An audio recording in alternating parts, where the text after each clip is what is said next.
They say that a picture is worth 1,000 words. Well, if that's the case, there's about 6,000 words for you. Remember I was saying that we could still get snow here in Winnipeg this time of year? And we could get more. I hope not, but we could get more. Now the good news is it is melting already. I think that what we're going to do here is we're going to wait another couple of hours. It's still morning here in Winnipeg. And we'll give this just a little bit more time.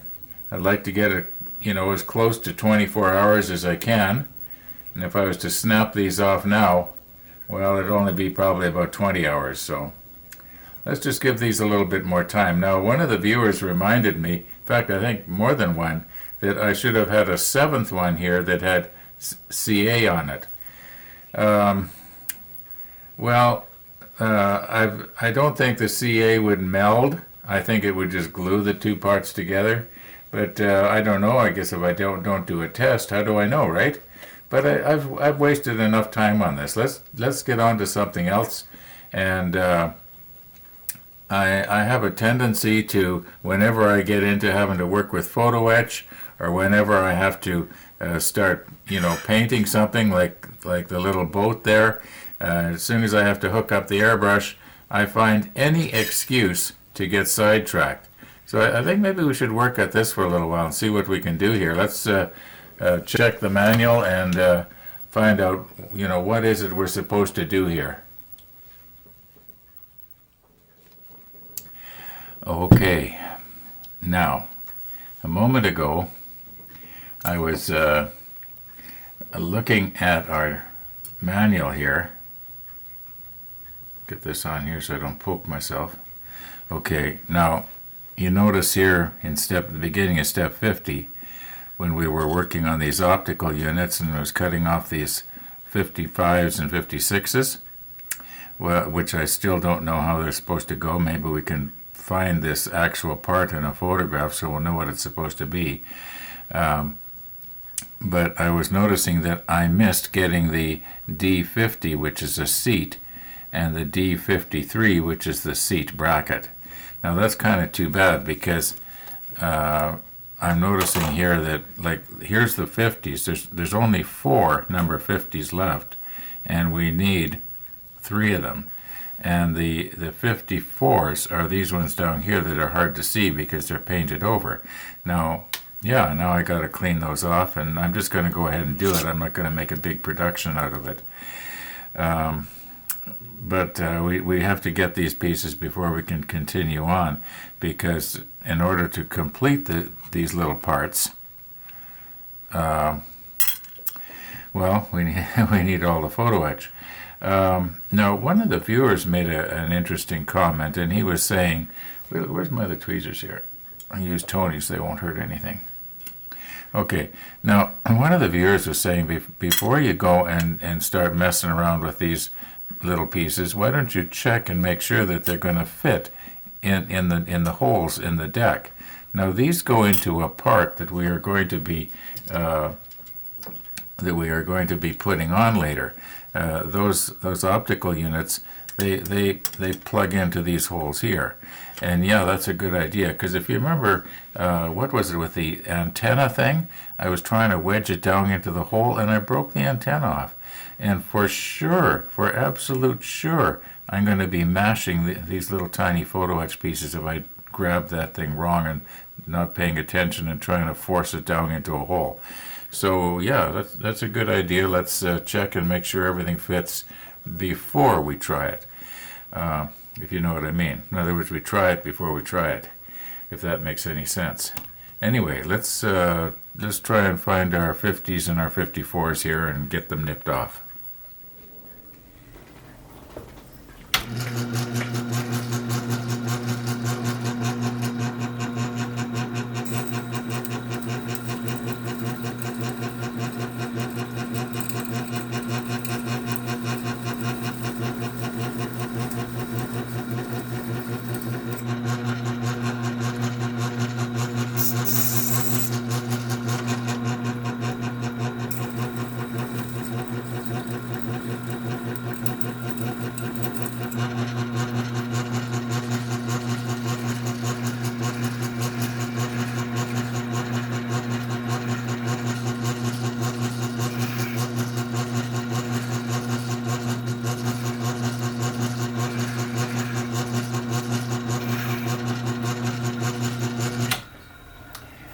No, I just do that periodically when I think it might be getting dull.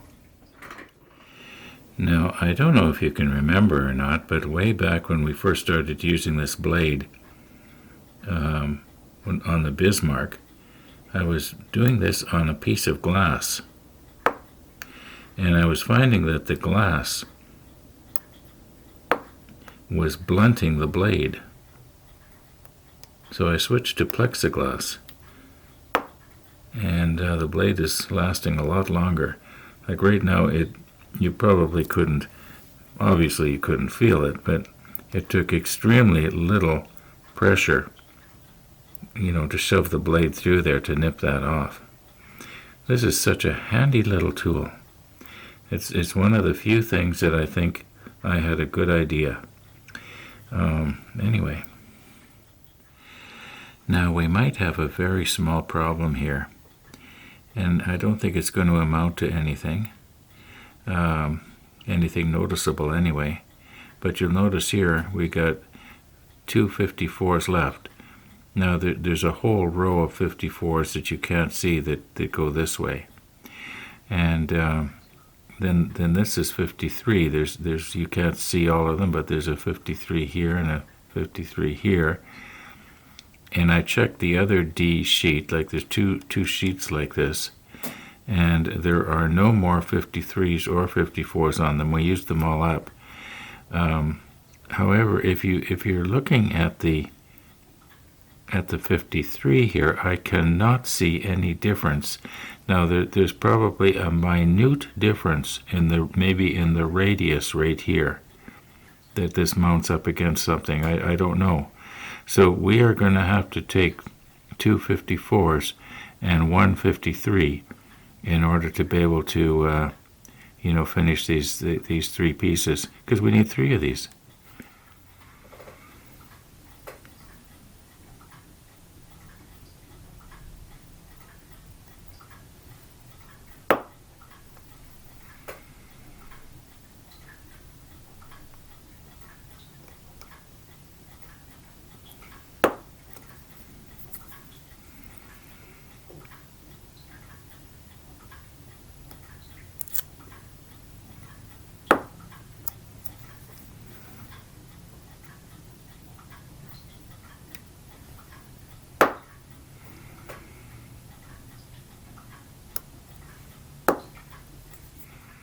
Now, as I've mentioned before, if a person is very careful,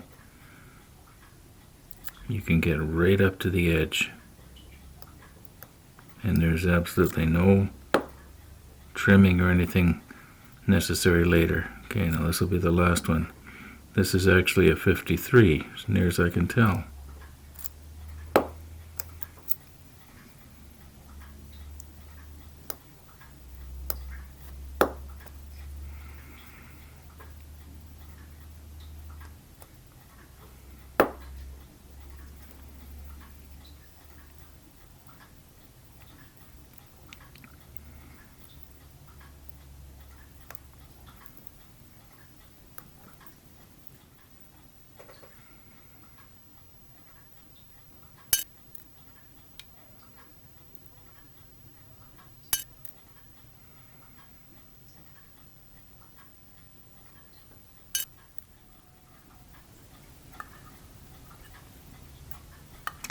I think what I'm going to go ahead and do is just get the paint off of these now with the Windex and the ultrasonic cleaner.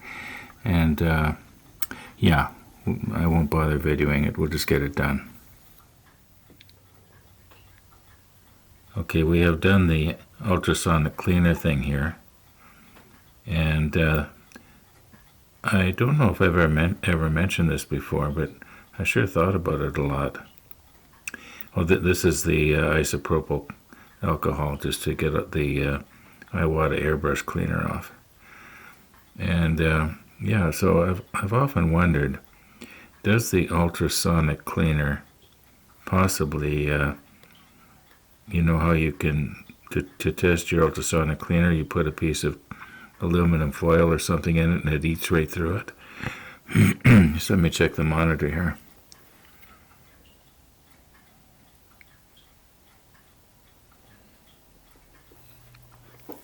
Okay, so the ultrasonic cleaner will eat right through the the aluminum foil. So I'm wondering, does it have an effect on photo etch? Just sort of wondering.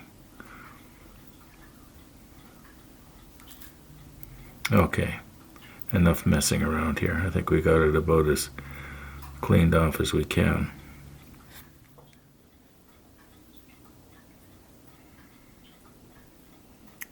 Okay, you can see these two little places here where we have to bend this thing, and then this part gets mounted, right on this little protrusion that you see sticking out there, just on the top of it. There's also a little tiny mark that I never noticed before until right now. Now maybe it's just my imagination here. No, there actually is something there. Okay, stop poking at it. All right, let's. I don't know if I should use Andy's photo etch bender for these, or if I should just hold them in the plier, or maybe in my tweezers here. If I was to just sort of grab hold of it here, it has to bend towards us. Let's just see what's going to happen here. Oops.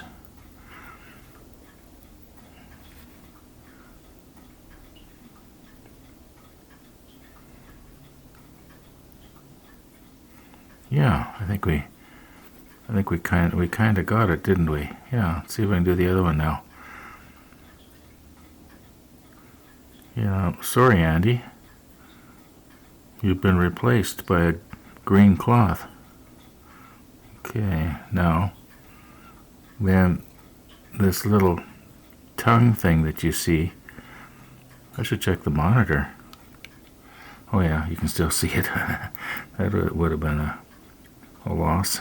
I probably would have reshot it because I do have another one of these. Okay, now we want to bend this little tongue here. Now, sorry to get my finger in there. Like that. Okay, that goes up. How does that look? Whoops. For goodness sakes, Ron, don't let it ping away. It's hard to grab hold of here.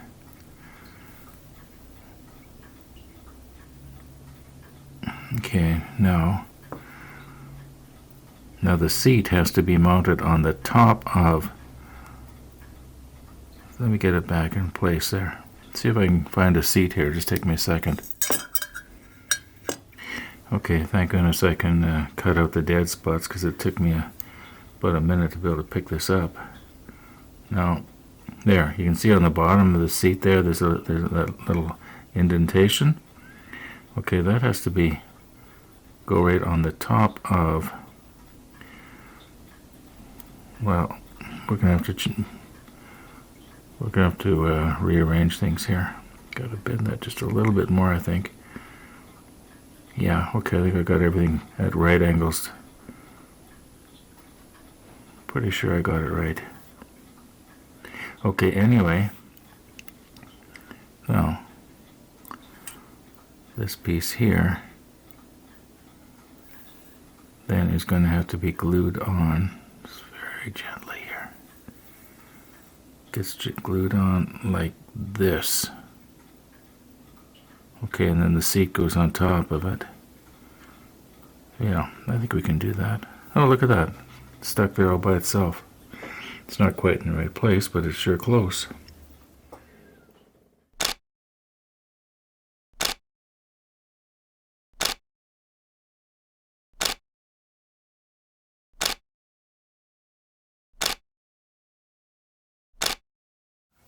Try and straighten this out just a little bit here. I don't want it to all of a sudden ping out of there. I'm not seeing it now, but I was noticing before when I was editing out that last scene that there was a little bit of dust on this thing. I don't want to glue the dust in there. Okay, now this is CA thin. We'll just put a little Maybe we won't. Okay. There.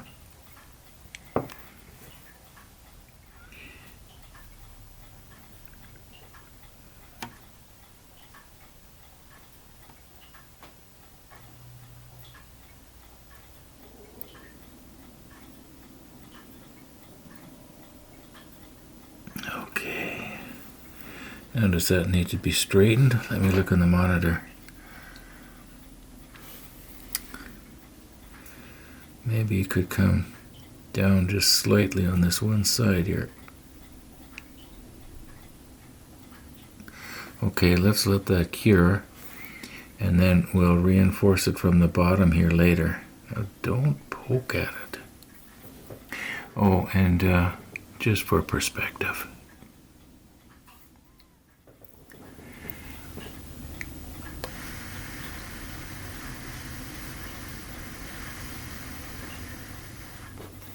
And as you know, the moist air from my breath will help to activate the CA.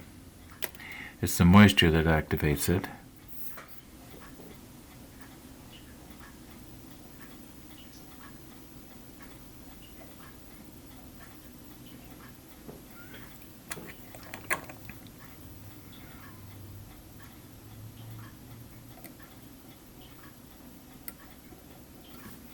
And I realize that your angle is really bad. You can't see underneath here, but I think I'm getting it.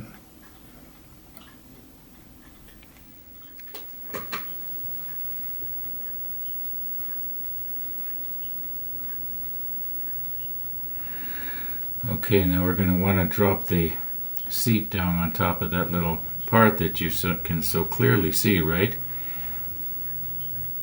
That was supposed to be a joke. You know, this is supposed to be fun, so I was wondering, how come I'm feeling so stressed all of a sudden? And then I realized it's because I looked out my window and our snow is not melting. Winter's back. Okay, now we're going to want to keep these pieces.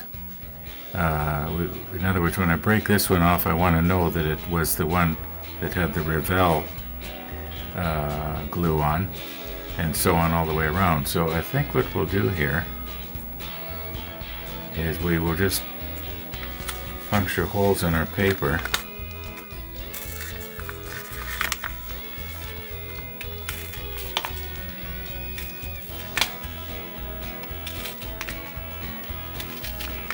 Okay, now I'm pretty sure that when we break the piece off, if I stick it in that hole, like this one will go in here. Boy, I don't need to explain absolutely everything, do I? Okay, but you know what? This is going to have to wait until tomorrow now. So that means we're going to be giving this about 48 hours. Now this might be a good thing because in the very center, it may not be completely dried or cured, whatever the case may be, but I would think in 48 hours it will be. We sort of ran out of time. I kind of got sidetracked with this thing right here. And yeah, thanks for watching, everybody. And all being well, we'll see you tomorrow.